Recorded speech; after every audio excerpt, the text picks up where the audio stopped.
We'd like to welcome you to our school board meeting tonight. If you would please stand and join me in the flag salute.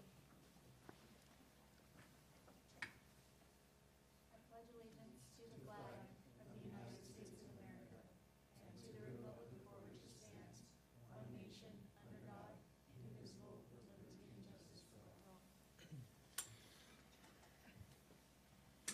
We'd like to excuse our board president, Ken Johnson. I will be filling in tonight. Do we have any translation needs? Okay. Moving on, can I get an approval for tonight's agenda?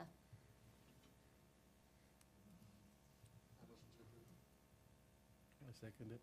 Okay, I have a motion and a second. We will now take public comment. We have one from Stephen Harris. If you want to come up here to the mic, yeah.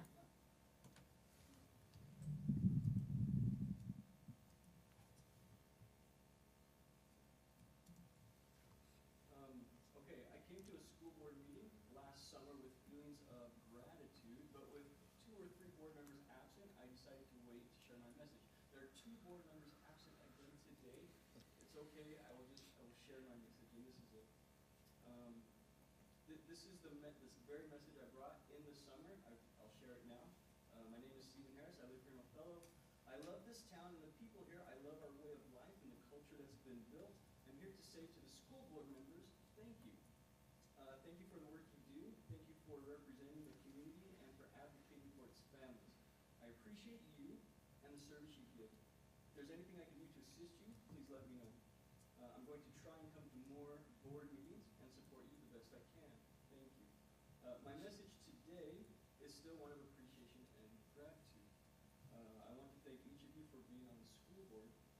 And I also want to say thank you for hiring me to be the high school girls basketball coach. And again, I will say if there's anything I can do to assist you, please let me know.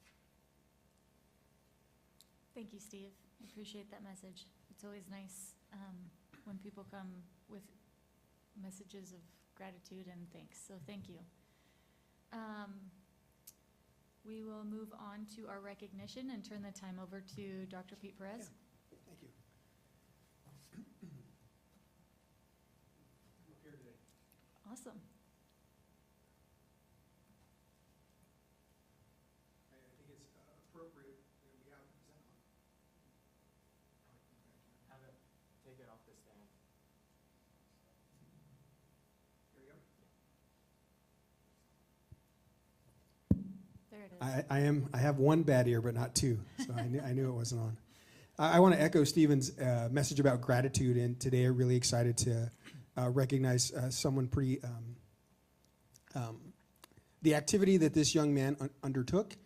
When people come at me and you talk about, as school board members and a superintendent, sometimes people want to share the struggles or the stories that they have about a challenge they've had with our school, and oftentimes we have to look for good stories. And we found a really cool story that I'd like to share with you. So I'd like to invite Demetrius Zimos up for just a few moments.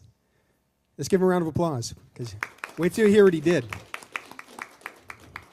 So this young man is a student over at Wahitas.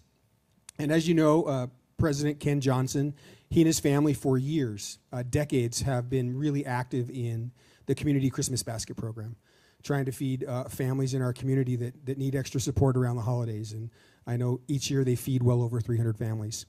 And one of the competitive activities that happens between some of our elementary schools is they try and get as many cans raised for those families in their classrooms, right?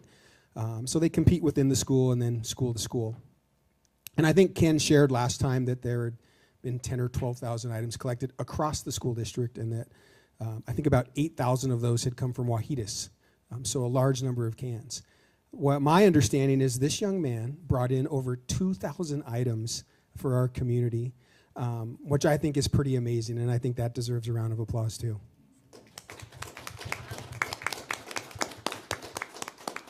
I think he's an excellent example of what we want for all of our kids. We want them to think about the others.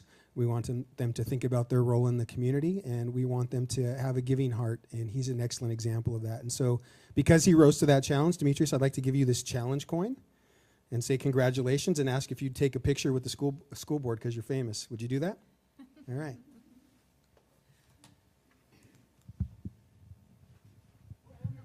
right up front. Katie, you and Sebastian jump up there too.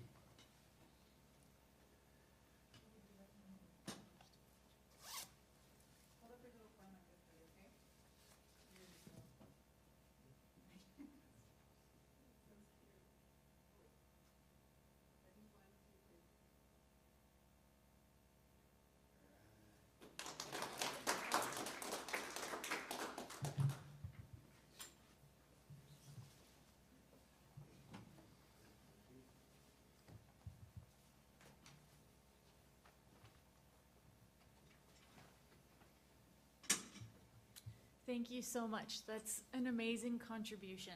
I think you're like hero for the year because you did that. That's amazing. We will move on to our student representative reports. Hi everyone, I hope you guys have a great break and a very exciting new year. I would like to say that this past week, there was two home basketball games that I've attended because I'm a cheerleader, so I was at the games. So that's what we've been doing so far. And currently, for seniors, there's a Mr. OHS like tryout thing. It's like a little fundraiser for our senior class, I believe. So that's a great opportunity for our senior class and to show like little talents, basically. So there was a meeting today. I hope seniors did something because that's a really good and exciting way to like express your talents to everyone that might not have known like the skills you have. And back to the basketball game, it was honestly a good game. Like there's people there, like the community members there. It was a lot of like it was like family, to be honest. And as well as like the student section, they were loud, so that was great to hype up like our players, which is really lovely. So good luck to the rest of the season to the basketball teams. Thank you, Katie. But good afternoon, everyone. I hope everyone has had an amazing break. It's felt like I haven't seen everyone in a year. I know. But another great year has passed, which gives us another opportunity to better ourselves for the entire community and district. I hope we can all work together as a new board to create one of the best school districts, in my opinion. We're already the best, but enough of that. Now, I'd like to announce the project that involves parent conversation that I'll be working on with Dr. Perez and Katie. Most likely after this board meeting, I'll probably speak to them to set a solid foundation so we can have a good date set up. But I hope everyone has a great new year. Thank you. Can I ask a question, Sebastian? Yes. So are you doing parent conversations, is that what you said? Or are Yes. you doing more cookie and convo with the board and students? You're doing something with parents? Can you tell us a little more?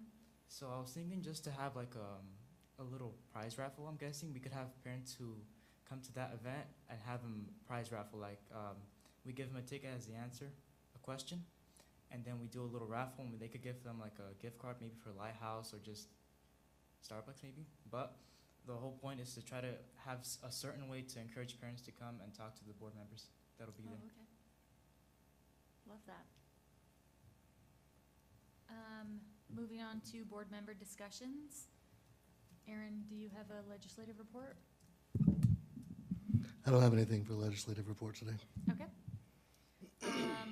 We have our McFarland Middle School site visit coming up. Does anyone have any questions about the agenda? Nothing? I do have a comment about the agenda, Director Prowse. Just wanted the board to be aware, it's going to be an opportunity that day for board members to see professional learning communities in action, and I believe the activities that Principal Gonzalez has designed. It's certainly going to be a new experience for Director Gerber and Director Pruneda, but for you, Lindsay, it might be new as well to see what teachers get together and talk about and how do they spend those 90 minutes each Monday when they're gathering up. Great. So is the layout gonna look the same where we're kind of in the front in a row, or are we gonna be mingling in while they're doing? I believe it'll be a little bit of both, but there'll be an opportunity to actually get into some of the study sessions where teachers are planning the work. I love that. Great. That's great news. I have a question. Mhm. At the middle school, where will we meet? Where do we meet? Yeah. It looks like our opening is in the music room. So Thank you. 7:25 a.m. in the music room. And that's on January 22nd. Thank you. You're welcome. Hopefully you guys can make it.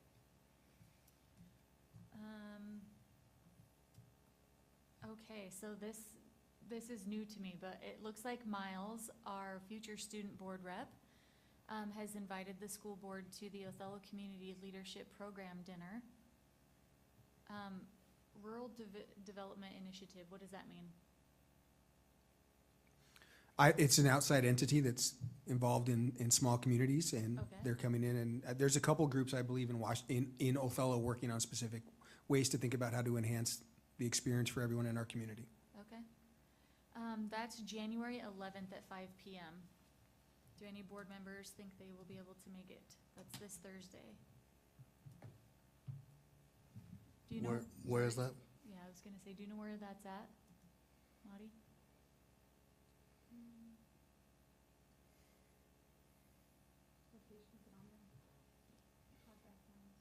I can be there.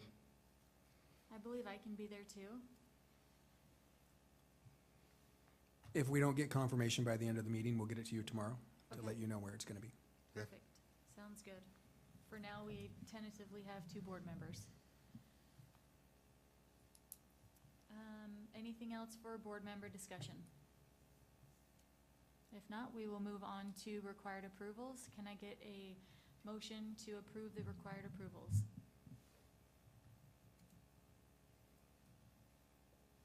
This is for the procedures and policies? Nope, this is for item C1.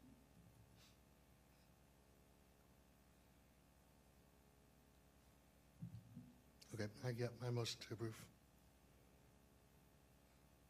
Can I get a second? I second that. Okay. We have our motion and our second, and now we will move on to item C2, superintendent informational items. Director Prowse? Yep. I know there's only 3 of us this evening, but Marisa actually needs a vote as well. Oh, So, okay. yeah, Sorry, that's the formality of it. I don't know what to do.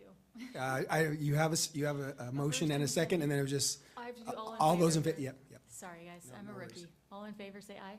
Aye. Motion passes Thank you. 3-0. Now we will turn the time over to Dr. Perez.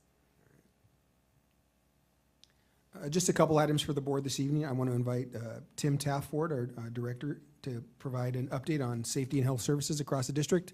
This is part of our commitment we made earlier in the year to share. I know we hear from principals about once a month, and we have folks come in and talk about the activities that are happening as it relates to teaching and learning. But we also thought it was important that you understand the operational side of the Othello School District. I remember we had Greg Foltz who was here. We heard from our folks in food service, Mandy McDonald's, and so this evening we're excited to have Tim Taff here to share a little bit about the work that he's leading. Good evening. Good evening. Okay, hopefully in front of you, you've got a set of my slides. I think your mic is not turned on, Tim. Do you mind turning that on? Sure, does that work? How's that? It's got the little green light. Is it on? Okay, sorry. Want my mouth a little closer? Yeah, there we go. There we go. I feel like I need to hold it then. Okay, slide number 1, just to give you a little heads up on safety and health services, a little overview-ish for the night. We've got about 8 slides here. We'll start with staff. Staff-wise, there's 1 director, that's me, and then over that, I supervise. I use 2 different words, and I'll explain them. Supervise and advise. Supervise in this context means that you do their yearly evaluation. So I do the yearly evaluation for a part-time custodian, a full-time lead custodian, and 20 full-time custodians. And then I advise on a lot of the district level. I have an district RN, 4 safety staff, 2 at each, the middle school and the high school. Those are what's called SSO, safety, school safety officers. They're non-commissioned officers. We have 2 SROs, school resource officers. They're in partnership with the City of Othello. And then we also have 5, I know it says 6 up there, but there's 5 actually health staff. They're at each of the grade schools and the middle school, and then the RN is at the high school. Little bit about what they do. What does the health staff do? Well, we got, according to OSBI, we got about 4,726 students. And so with those students, there's a lot of health things that go on. Some of the responsibilities have to do with what are called health conditions or healthcare plans. So according to OSBI, we're about a couple RNs short. So they like to have an RN or someone certified health staff for about every 1,500 students. And the reason for that is what has to be done for the students who have health care plans or health conditions. Only a certified staff can fill out the health care plan. So any student that has anything from a food allergy to a severe reaction or condition needs a health plan just in case. So we work there with their health provider to find, okay, during the day, what needs to be provided for the student? If X happens, then what do we do? If they react to their medication, this is what we do. If they get stung by a bee, this is what we do. And so only an RN can sign off on those plans. So it's quite a significant responsibility for an RN. Then we have a next step in not just a healthcare plan, but a life-threatening condition. So we have specific paper plans. There's about 150 to 200 of those in our district, 50 of which have a life-threatening condition. So if something happens during the school day, their life might be threatened by either a severe reaction to a bee sting, or they don't take their medication on time. Maybe they're diabetic, and so quite severe to that. And so they have a life-threatening condition. So that's part of the role of the health staff. They also track medication. There's minimum state requirements for immunizations. They track those. 504 accommodation is a 504 plan is a strategy for accommodating a student that may have difficulty in school, and part of it may be health related. So they would be part of those meetings. An IEP is an independent plan. There may be some health ideas in that that they may participate in, and then they work with the counselors as well, advising them on students and trying to provide the atmosphere that each student needs to be safe and to be able to learn. Then I'm going to switch to safety. We have what's called a layered kind of safety approach. So in other words, trying to create about 7 different layers on contingency plans so that each of our students feel safe when they come to school, and we've planned for whatever contingencies may happen while they're at school. So we're going to start at the bottom here. We need some students to look at. So those are our students right there. And then the first thing we want to do with a student is we want them, the first layer is them. Do they feel safe in our classrooms, coming to our school, being on our buses, walking to our schools? What do we do and what can we provide? What's within our control for them to feel safe and to be safe? So we've got a few different layers here. The first one is a threat, risk, or assessment. If they feel bullied or maybe something's happening on their way, we have some plans to be able to have some contingencies for those. That's layer 1. We have counseling services available. We also, in our classroom, the next layer out, what do we do for those students to be safe in the classroom? Well, we train our staff to be prepared in different emergencies. What could happen? We have what's called Safe Schools training for them happening each year. We also have physical safety. So there's door locks and covers so that they can be secured in a room. That's another layer out. We also have, what about campus safety? So we have, I just spoke of the SROs and the SSOs on campus for them to be assisting in case of an incident would happen. They'd be available for that. Our vector alert system, that's a opportunity for someone if they want to alert someone and make an anonymous tip, they can make that online. And then we have kind of a time frame to be able to respond to that. So it's not something that goes into somebody's email somewhere and maybe we'll get to it, maybe we won't. We have about a 2 to 4 hour window that we try to respond to each one of those. And so several people are notified on that. We also have our emergency preparedness drills or exercises. You can think of those as a stoplight. So the red, the highest level of threat, we would call that a lockdown. So we would do a lockdown exercise. That's where literally everything's locked down. Nobody moves, nobody comes in and out of the building. We have had instances where parents have been locked out of the building because we're trying to prepare for what if there's an incident there and we don't know what should happen until we can move it either to a lower level risk or neutralize the incident. The next one would be a yellow one incident. We call that a secure and teach. So in a secure and teach setting, the education process continues in the classroom, but there's no one moving in the hallways, the doors are locked, and students are escorted to restrooms. So we have a red, a yellow, the green would be an evacuation. So we also practice evacuations. What if we need to get everybody out of the building for whatever instance? And we can escalate that up and down. Maybe we have a lockdown, and then we reduce it down to a secure and teach, but then we figure out it's more serious and we need to evacuate. And an evacuation can even result in a family reunification exercise as well. That's the third layer. The fourth layer is kind of our internal safety. So we try to have visitor management. Who's on the campus? Do we know who's there and who is interacting with our students? Everything from ID cards. Who are you and do you belong here? Visitor management.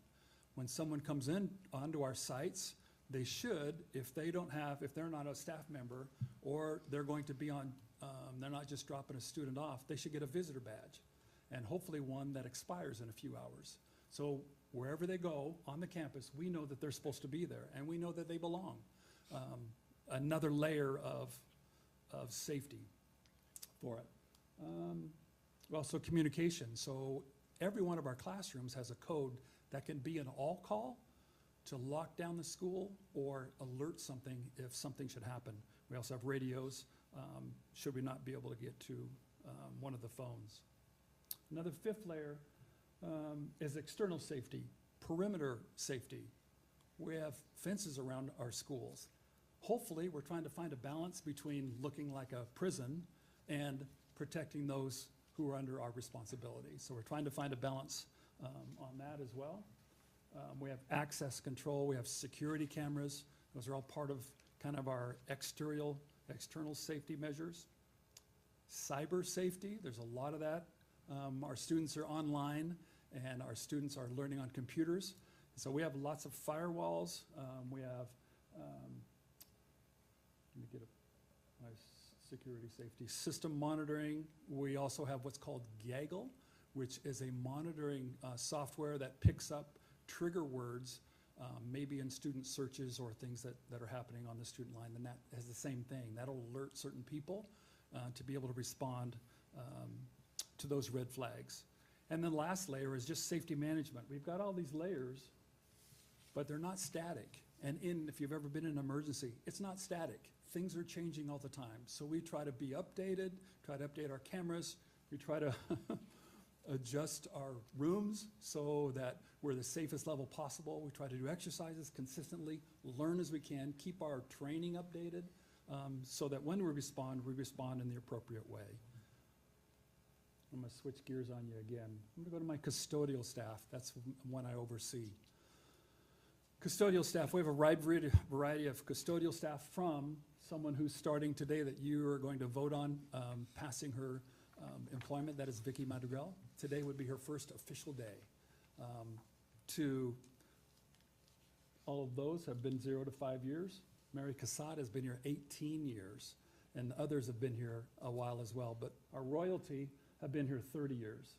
Sean Harris and Trudy Hobbs have given us 30 years of their life in service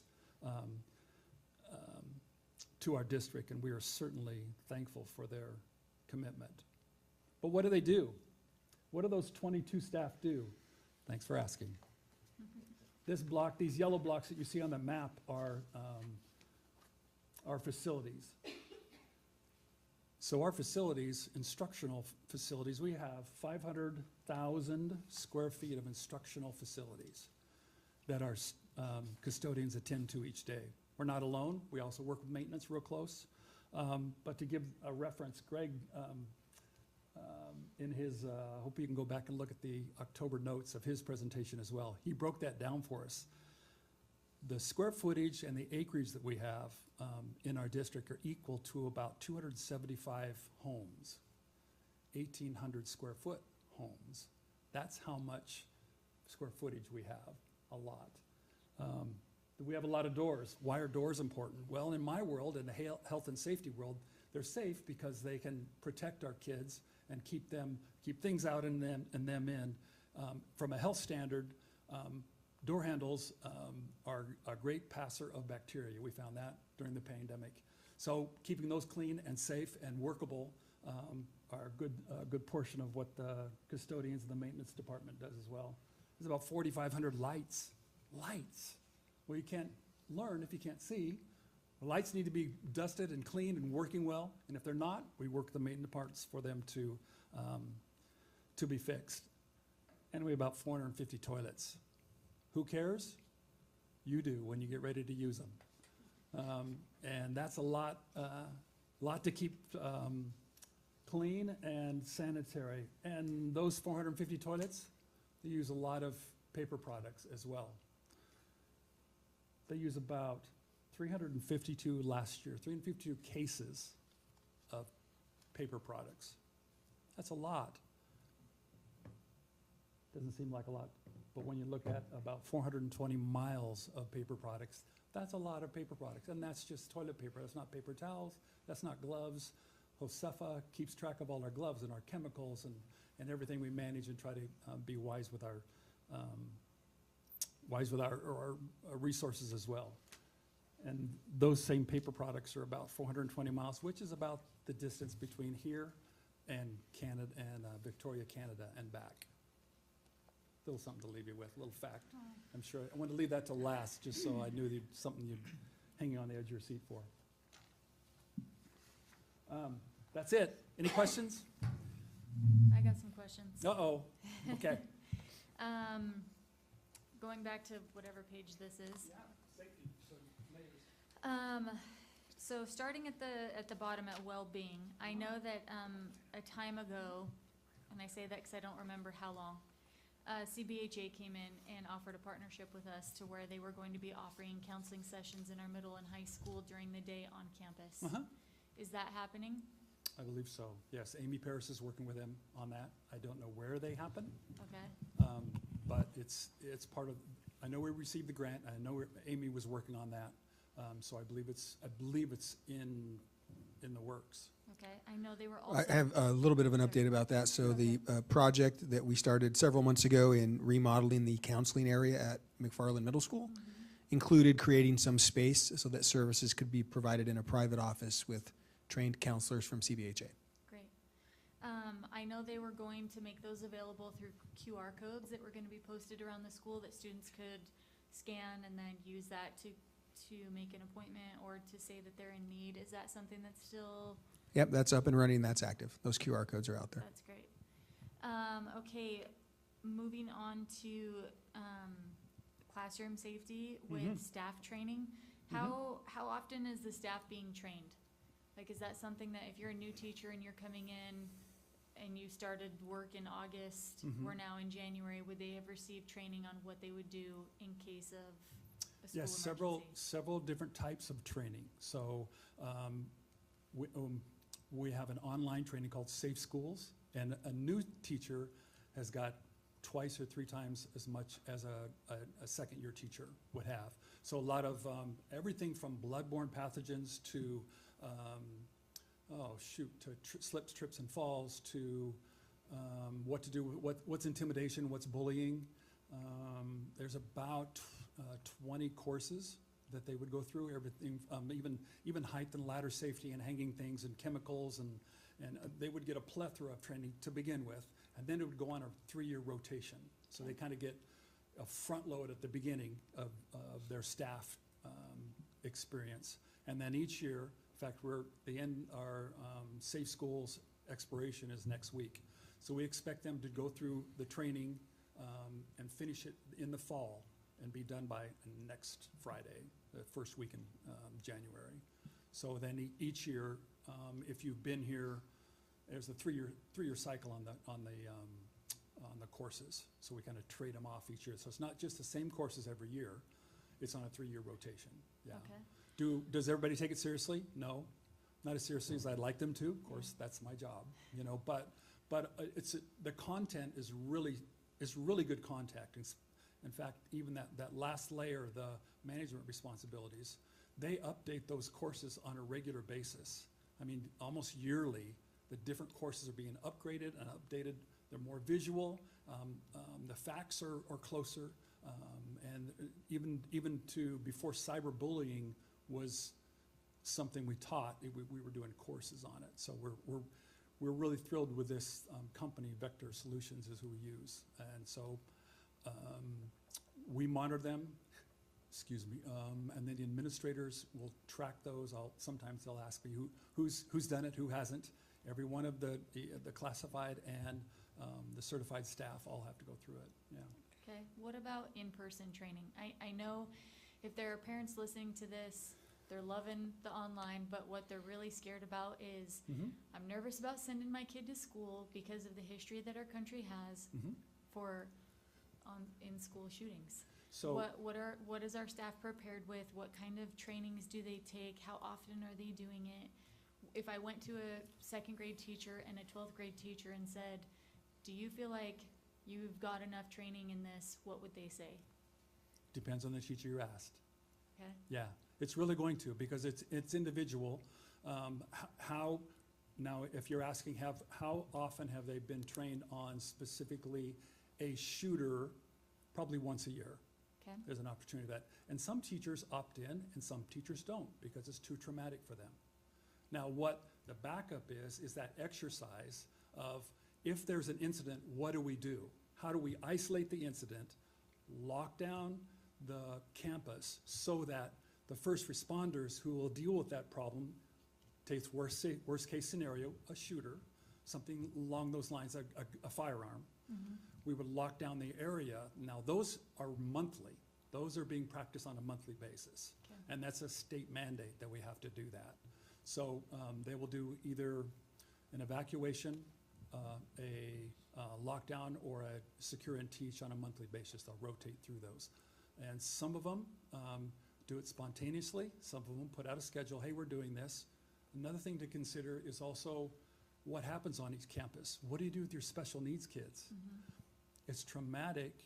They process trauma at a different level. And so we've instructed our special needs teachers, hey, if you need to do that evacuation or you need to practice that drill more often than that, go ahead, because you know your kids. Right. And what will help you, we really can't give them a lead on, we're going to have an emergency today. You know what I mean? That's For sure. the difficult, but repetitive and practice is what helps people feel more comfortable. For sure.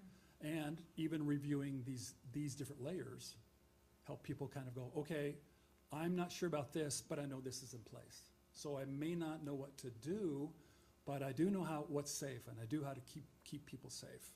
And I'm going to pull that up. So yeah, I mentioned that just because I just know people, my wife and I treat emergencies different. Yeah. And the response to it, I believe we're preparing people, and I believe we're providing for them the exercise. Whether they feel prepared, I don't always have control over. Yeah. But I do believe we're responding and providing the opportunity, you know, for that to be ingrained, maybe, or at least laid a foundation for. I think even reviewing the different levels. We have different things going on. You realize that we have 400 cameras, Mm-hmm. you know what I mean? And we have other things that are reminding them that we do have these things set in place. Yeah. So, the good question, thanks. You said you guys rotate through them once a month, so I got fire drilled to a lockdown to a, Yeah, so basically every 3 months it could be one or the other, but it wouldn't be all three one time during the month, right? Is that what I get? Right, yeah. Once a month, they would do some type of some type of emergency, we call them exercises. We try not to call them drills, because a drill feels like I'm checking this off. Okay, we've done it for the month, rather than, no, this exercise, it's like a muscle. We gotta exercise this so that when it comes, we know what to do. Even to the point of blocking off hallways. Oh no, human nature, behavioral economics, our brain's lazy and it wants to, okay, I've done this drill. I know that if I go out, I turn right and I always meet at this part. Well, what if that's on fire? So introducing a bit of spontaneity to that, maybe blocking off a hallway, now you gotta think of another route. It's beneficial, it's anxiety inducing, but it also reminds us that we can think in a crisis and do those make those kind of choices. If you don't mind, I got a question. Is when you say that the staff goes through those trainings, I imagine it's the videos that they go through, right? Yeah. At the end of it, there's no review test, anything? Assessment, every course has an assessment, and you Okay. have to pass it by 80%, or you can't move forward on it. Okay. Yeah, and one of the ways we track that is that certified staff, let's go with certified staff. Certified staffs are reimbursed for their training, okay, for the hours they spend on their training. They have to turn, if there's any discrepancy between the hours, because I figure them out. I figure out the hours at the beginning and we budget for that. But if Safe Schools upgrades a couple different courses and there's 2 or 3 minute differences in their upgrades, we just use that certification here. This is how you know I did the course. And so you can't finish it without, you can't get the certification without finishing it. Yeah, good question. Thank you. Going up to external safety and access control, what of our campuses at this point, I mean, we're January into the year, I know that we are supposed to have a camera system for entry points at our schools so that people have to be buzzed in and don't just have free access into the schools. Correct. What schools have locked entrances so that we do have true access control at this time? Good question. All of them are installed. They're not all implemented. The best is DOHS. They're used to it. They do a really good job of access. They already had a ring system in the front of theirs. We don't have it at all the grade schools. We don't have. There's a training where we're doing our own training because we put in our own system, and some of the schools have front and back. Some of the older schools, Scootney has two. Scootney has two cameras because they have people coming in. They have so much openings, and Wahidas is kind of easy. It's newest, so everything's kind of contained. But boy, the outbuildings. Think of the high school. All the outbuildings we have at the high school. Rarely, I think like a bad guy. Well, I'm not going to go up to your front door and say, I'm going to rob you. I'm going to come around the back. The back is what I worry about. That's why we put those gates in at the back of the high school, at the bus loop. Inconvenient as heck for staff, but there's not as much traffic going through there. The people that can go through there can go through at a certain time, and the big yellow buses can come in. After that, it's locked. And so that's another layer of, okay, this looks like we're vulnerable. Let's put these gates in to add that layer. We can't stop everybody from walking, but we can stop them from driving. So let's add that layer. Let's add another camera in the same area so we can kind of watch. So if we are concerned, at least we can kind of see it coming. So, and that's also changed the patrol of the safety officers there at the high school as well.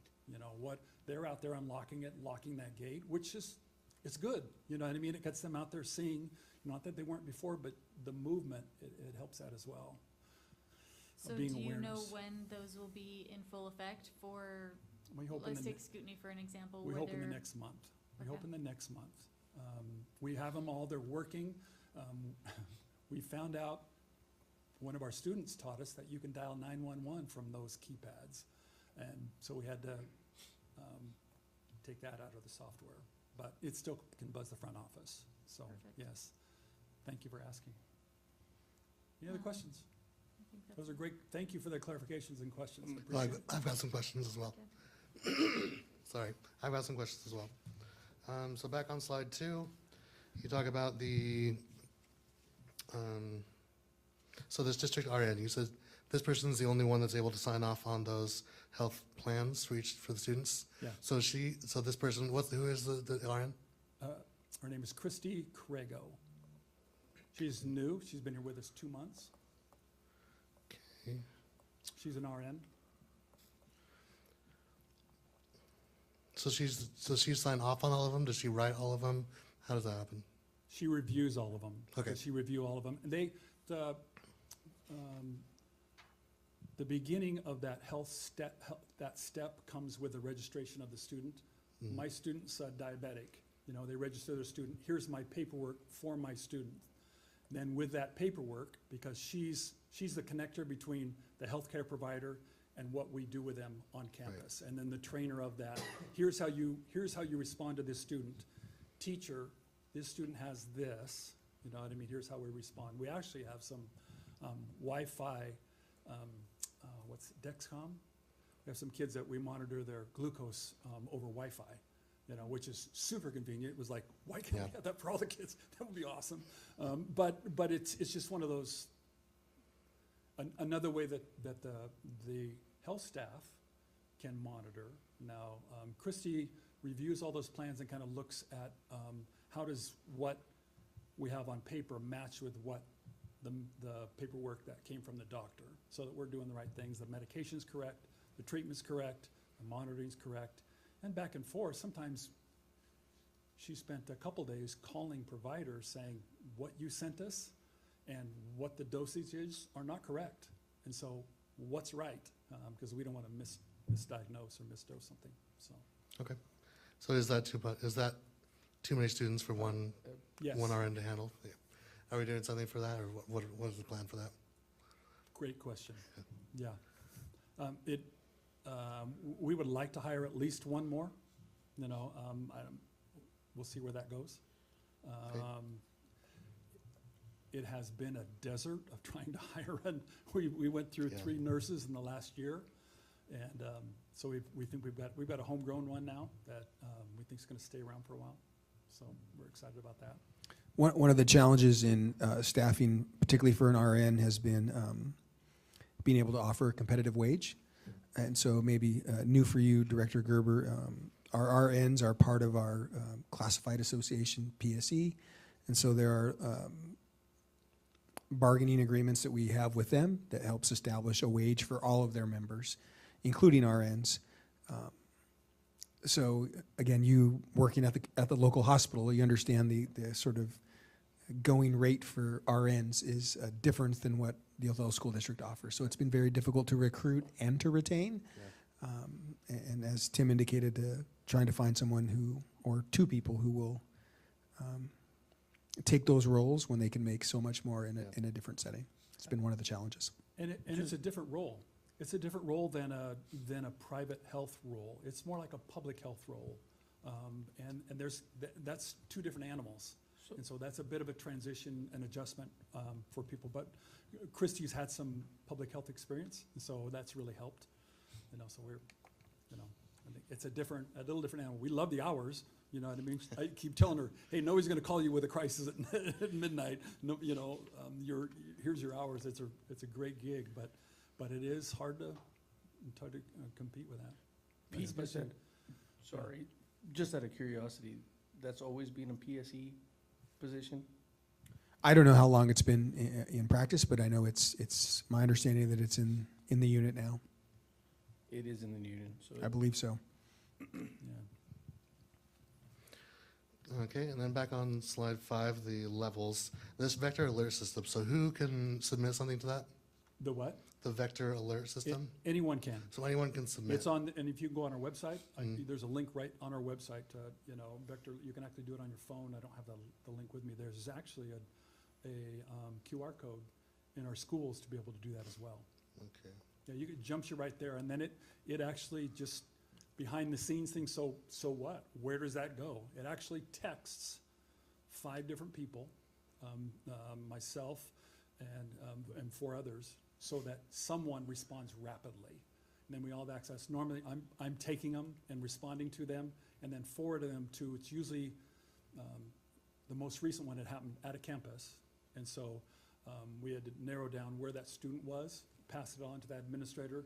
This is what happened within 2, 3, in fact, Pete helped respond to one as well. Within 30 minutes to 2 hours, we've responded to them and tried to close the loop on it as well. Sometimes it takes longer, but we've had them on weekends as well. How often would you say we're getting those? Like how many? So- Yeah, I can think of half a dozen in the last 2 years. And so the example that Tim shared, it could be a Saturday morning, I'll get an email and it'll say, hey, I'm really worried about my friend. They broke up with their boyfriend and they're just acting weird. I'm really worried about them. They're talking about self-harm, right? Something along those lines. So immediately we would go into Skyward. Where's that student go to school? Are they one of our students? Does a counselor have a connection with them? And so we'd call a counselor. We might call Adams County Sheriff's. We might call OPD. Again, I can think of maybe 6 or 8 in the last 2 or 3 years. And it's typically been around those kinds of issues, typically around self-harm or around a concern of maybe drugs or alcohol, Yeah. that kind of use. It's usually that. We had a couple substance ones last year, yeah. Okay. Yeah. Are visitor badges the same for each school? Like across the district, they're the same, how they work, how they look? The what? The badge? Visitor badges. Yes, yes, they're the same, no, that's not true. Each school has their own logo. No you know logo. what I mean? right? But the visitor badges, are you talking the visitor badge that they would fill out and put on? Yes. Okay, generally, most of them just are, they're not the logo of the school, they're just their generic visitor badge, Mhm. but they have an expiration on it with a little red dot. Okay. And so that dot bleeds through at a certain time. I think it's a 4-hour window. And some of them run out of those, but that's the goal, is for everybody to have those. The new system, I don't know if I explained that, the Raptor system to you. Did I explain that? That's part of that new scanner entrance code. So what it is it's a real rapid background check. And background meaning, are you in a sex abuse database? Okay, that's the only one you can do that quick.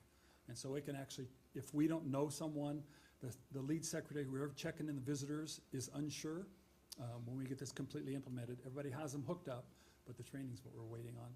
They can drop a driver's license in it, it'll do a quick data check and clear them right away. That's not a criminal check, it's just a sex abuse database check. And so we can put that, we're implementing that system. It's called Raptor. And so that's kind of part of another layer, you know what I mean? Oh, we can eliminate that person from this. That's it. Lead secretary is a to be that attendance person that comes in is a big job. Yeah. It really is, really significant, so. And then with ID badges, so who is supposed to be wearing an ID badge when they're in school? It's part of the employee handbook that Okay, you wear your so all ID badge. employees. And the students aren't supposed to wear, don't need to wear them? Not that I'm aware of. I'm just the ID badge. Yeah. Okay. Yeah, good. And then each building has their own safety committee? Yes, Okay, how often do they meet? once a month. Once a month, great. Yeah, and they review what's going on in their site. Sometimes it's a 5-minute, sometimes it's canceled. We have anything going on? No. Let's cancel it to next month. They have a rolling agenda Mhm. on them as well. Yeah, and then we address, a bullying thing, or this kid is happening here, or this is a hot spot. Kids are meeting over here, and so just strategic places. Okay. To talk about. And maybe with an SRO, and maybe not. So if someone in the building wanted to bring a concern to the safety committee, what would they do? Ooh, they could send it to me if they wanted to. They could also send it to the administrator, because the administrator will know when that is. Sometimes administrators assign the lead of the safety committee to one of their staff. I don't run them all. I try to attend each one of them, but they're on a rolling agenda. So you could send it to that administrator and say, I have this concern, and some of that's, we've had vector alerts for specific schools. Mhm. That's how we kind of follow up on them as well, so. Great. And then, so with the custodian responsibilities, if there was an issue, a door, a light that was out, is it like a work order system that someone Yeah. submits? Okay. That's called a help desk Help desk. in district help desk. So each of us, that kind of generates a ticket depending on the department that it needs to go to. You have a choice. You can actually look at it on the front page of our district. You fill it out and it just shoots it to them and you get a number back and then they follow up with that. Great. Yeah, Okay, that's all the questions I had. thank you. I have a couple follow-up points, just if I could. I think 3 of them. So the registered nurse position, nurse assistant, and lead RN are all in the PSE contract. So if you wanted to review those wages, you would look at something called Schedule A in the collective bargaining agreement located on the district website. So you could find all of that there. Director Prowse, I think your question about the implementation of the vector system, at our next board meeting, I'll get you the date that that's going to happen. Here's when implementation, here's when it's going to go live. So I'll make sure that I get you that at the next board meeting. The last piece is when when we think about safety and we can talk about preparation and training and all those things and how important that is, I think really the true test of the system is when something goes down, what happens. And I think our most recent example, I think you have children at Hiawatha. It was about a year ago now when we had someone that local law enforcement was chasing throughout the community in pursuit, and they went onto our campus with students out there. And in that moment, our students and our staff all reacted in the way that they had practiced. And so when I think about training, it's not only the adults, it's the students who since kindergarten, Katie's been in school 13 years, and if she had one drill every month for 13 years, she's pretty well trained. She knows what teach in place means. She knows what a lockdown is. She knows what run, hide, fight, like all those things happen. So when I think about the Othello School District and how should our parents feel, when things have happened, our kids have responded so well, and so have our staff. Not only because of the training that they receive, but because they have a lot of common sense, and that they're going to look out for our kids when they're called to do it. So that's our most recent example when something did have to happen, and they did a good job.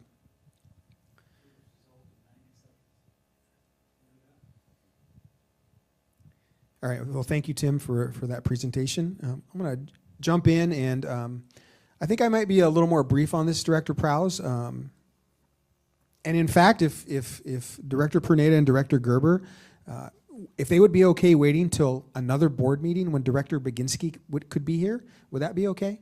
Yeah. Yeah, there's nothing pressing here, but I really did want to talk about some of the mental models and how we're thinking about the work. But I think that shared learning, if Director Baginski was here, would make it maybe stick a little bit better. So I'm going to go ahead and push that off until our next meeting. That works. Okay, moving over to district priorities. Is that also you? Yeah, nothing to present this evening. No? Okay.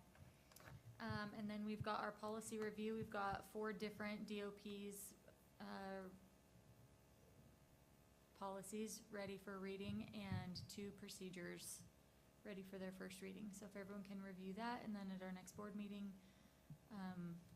we'll be able to move forward on those. Actually, I had some questions on that. Okay. I talked to Ken, but since he's not here. Just some questions I wanted to bring up from some of those policies. Okay. So the first one is policy 2004 about the accountability goals. So with graduation rate goals, those are, it says will not be less than 85%, and that we review those. That's correct? Yeah, so annually, we'll have a series of benchmarks and metrics that are going to be part of strategic planning. But typically what happens in school districts in Washington, there's a school improvement framework, and one of the things that the state tracks is graduation rate. So that's tracked every year for a full 4-year and a 5-year cohort rate, and it's something that we'll report to the board. Typically we do it right at the end of the school year, so June or July. But then when things get reconciled, if students go to summer school, other things happen during the summer when more kids graduate, we'd share that information with the board then. Okay. And then a little later in that same one, it talks about the percentage of students in the following categories. The students of major racial and ethnic groups, and it says that has to be tracked as well. Who does that? Who tracks those things?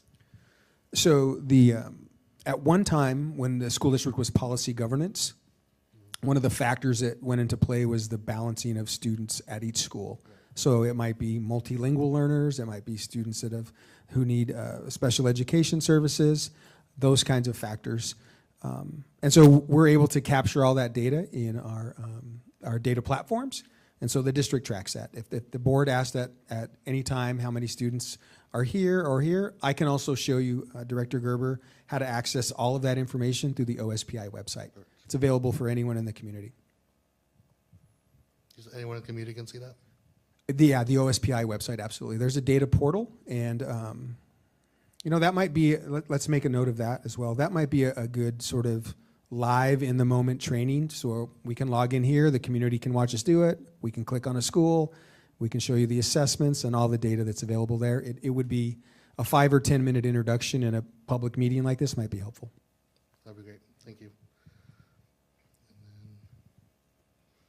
And then in 2108, the remediation programs. So again, so there's a process to identify underachieving students to be served at each site. So how often is that process of identifying / how are those students identified? How often are students identified as needing remediation? Yeah, so it says that we have to have a process to identify underachieving students to be served at each site for program services. So how are they identified? Yeah, that happens every day. Mm-hmm. So the assessments that, particularly at our elementary schools that those folks are delivering, they're typically on 6 or 8 week cycles for assessments where they might take a reading fluency assessment, a reading comprehension assessment, an interim assessment in math on a particular skill or unit, and then they're creating these flexible groups. And typically when I was a student in school, you might get locked into a track, and that's what you're going to do all year. That's what you're going to spend the whole year doing. Now there's so much fluidity and responsive instruction by our building principals and their staff that's happening every day. It really is. And so being able to demonstrate or show you that, if anytime you wanted to step into a school and say, which kids have been identified, what support are they getting, how long do we expect them to be in there, how many years in a row have they been in there, are they making progress, all of those things are readily available at our schools. Great. And then same question for a little further down, identifying eligible students for special needs treatment, how are they identified?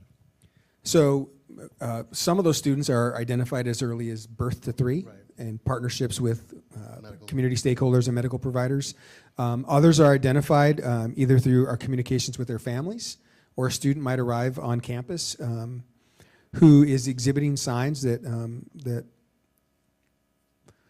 raises some concerns for our staff. And so we have a series of protocol and assessments and professionals, our school psychologist, Heidi Wagner, our director of special ed. We have special ed staff at each school who's highly trained and skilled. Typically the first filter is the family, and then the next one is the classroom teacher.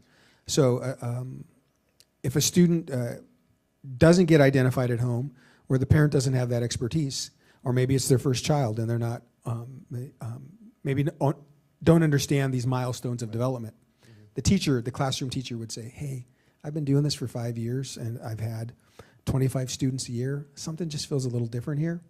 You go talk to the building principal. You have what's called an RTI team, response to intervention team, a team at the school who gets together and says, hey, we need to gather some data. We need to look at this, try these interventions for 6 weeks, see if it's going to make a difference. If it doesn't, we make a referral.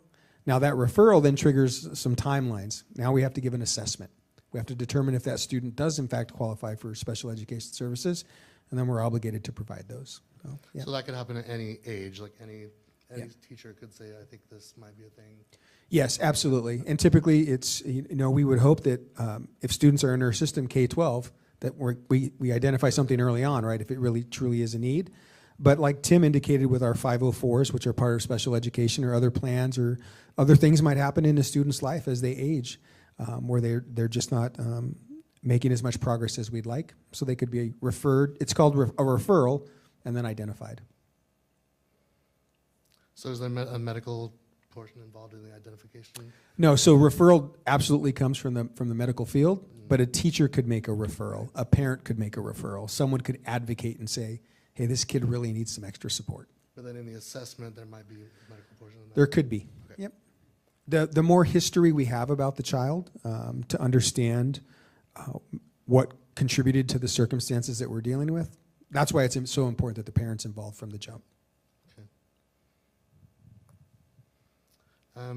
I have more questions on other policies. Is this the best place to do that, or should I just ask you later what's best for that? Yeah, I'm comfortable answering. Yeah, what's good about this portion of the meeting is that we're not approving anything. So Right. I think it's really important that we have the dialogue, that we get our questions answered. So if I can answer it, I will, and if not, we'll find someone who can. Awesome. Yeah. Okay, so for 2108P, this is the one that's being retired, correct? Yes. So why is it being retired?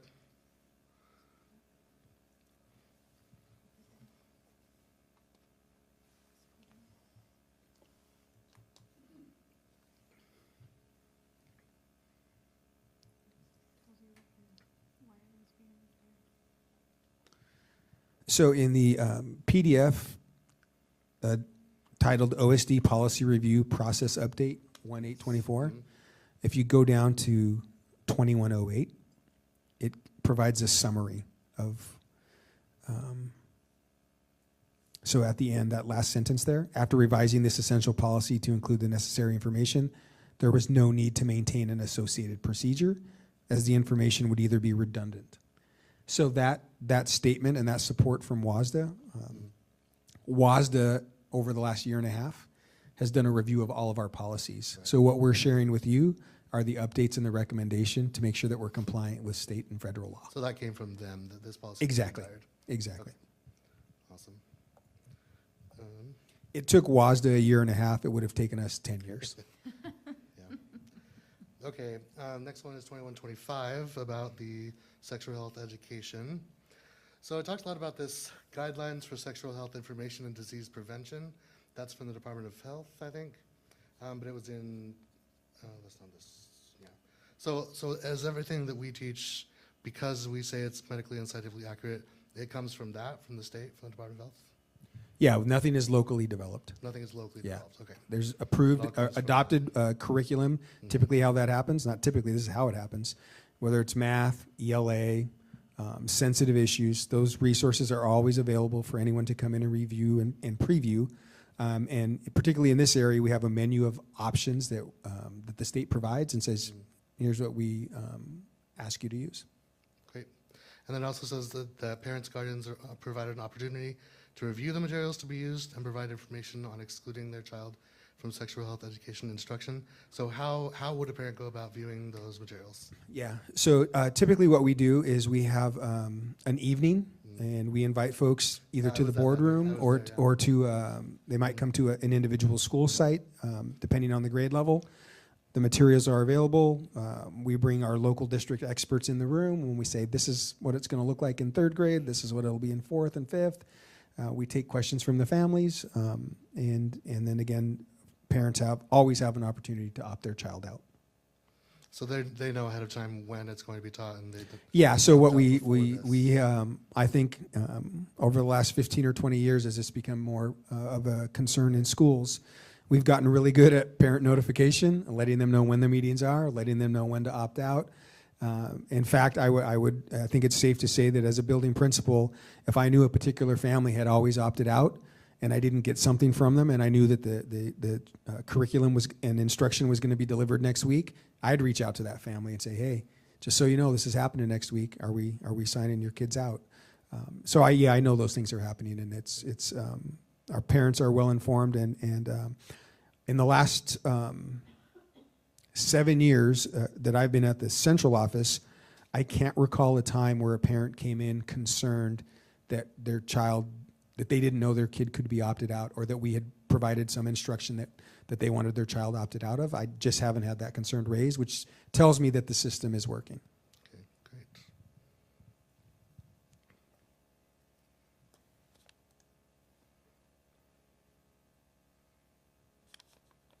And then 2125P, I got the same questions. So about the guidelines from the Department of Health. So you answered that. The last one is 2140.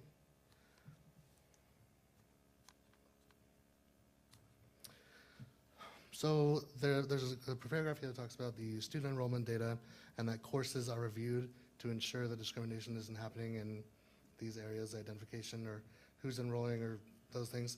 So how often does this is an annual review that takes place. Which courses are reviewed? It's right above the numbers. It says annually the district will review student enrollment data within courses and programs.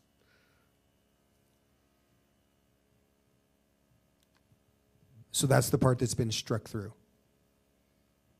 Okay. Is that what he's looking at? Yeah. Yes, Those okay. numbers. All right, that answers my question then. Oh yeah, they stuck that whole thing. Okay, so that annual review does not need to happen anymore, is that what they're saying? Correct. Okay. But I'll tell you what does happen. So from a pragmatic and practical experience in a high school or middle school, what you would see is you'd say, hey, we only have 12 seniors who signed up for AP Calculus, and it's 12 girls. How come our boys aren't taking calculus? Hey, we're offering Algebra 9 for a bunch of sophomores because they didn't pass in 9th grade, and everyone in Algebra 9 for sophomores is a boy. Principals are asking questions about that. Our teachers in their PLCs are saying, why aren't these students finding success? So even though it might not be reflected or a requirement for this policy at WASDA's recommendation, those things happen. Our principals are looking at that data, our teachers are looking at that data. And it's not just at the secondary schools, it's happening at the elementaries as well. Okay, great. And then just right after that last question, which talks about how the board provides those resources to support foundation content and continuous improvement. What resources are needed, or are we supposed to be providing for that? Yeah. So it's the things you do every day as a board member and the things that you do when you're approving here. Tim talked about a comprehensive counseling program. You approving the staffing for that. When I come to you and say, hey, the state has allocated these additional resources for mental health services and school districts can do whatever they want with them, and I say, we're going to hire a counselor and put them at the middle school, and you approve that, that's what you're doing. When you ask about, hey, we agreed to have this partnership with CBHA. Are kids accessing it? Is it really happening? You're holding me accountable to make sure those things are happening. That's you enacting this policy. So those are the kinds of behaviors and activities that I think demonstrate that as a board member, you're doing everything that you can to make sure that these conditions exist. Okay, great, thank you. And that's all the questions I had. All right, thank you. We are moving on to upcoming events. January 22nd, we have our middle school site visit at McFarland Middle School at 7:25 a.m. And that night, we also have a board meeting at 7. Anything else I'm missing? Oh, also the dinner that's this Thursday at 5 p.m. Location to be determined. And now we will move on to our board self-assessment of the meeting.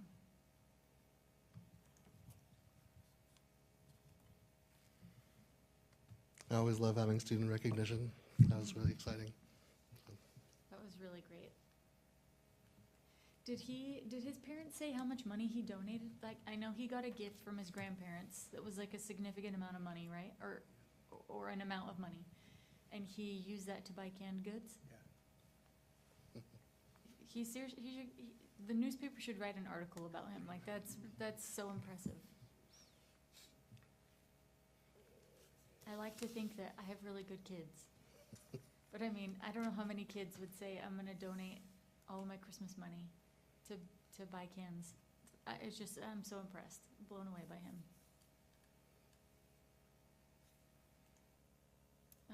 I appreciate our presentation from Tim on our safety updates, and always appreciate public comment.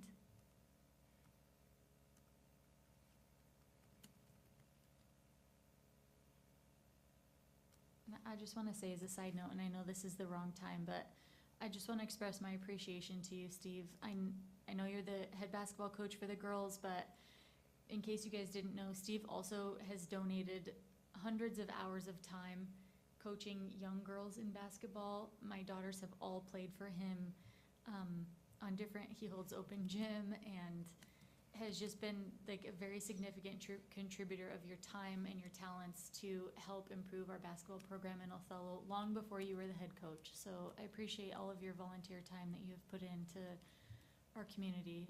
It hasn't gone unnoticed. I know it has gone unpaid for because you've done it all for free, but it hasn't gone unnoticed. So thank you so much, Steve. That has really been great for the kids in our community. So thank you.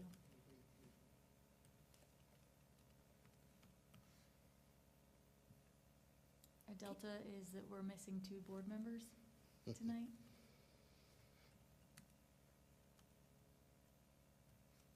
Can I also add something? as well? Absolutely. Okay, Yes, please. So I would like to thank Tim for explaining like the safety issues like behind the scenes as well, because I know growing up like with this environment here at the United States, safety was a big concern for me and also my family as well. So understanding like the procedures and what happens behind the scene was adding more clarity to like, oh, like here's what the school is doing to provide like extra security measures for the security and safety of students and staff and visitors as well. So that was a really big appreciation. And as well as student recognition, I believe like advocacy is such a big and important thing, which is why I believe that students can feel free to help other people who they know like, oh, like I have this privilege, let me go out and help other people. So that was a really good way to see little kids, you know, like still having fun, but still helping out. So that was a great thing to see as well. Mhm.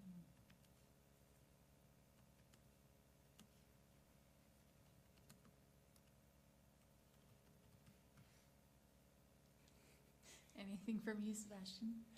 I'm giving you the eye. Oh, all right. Well, I really appreciate, was it Tim?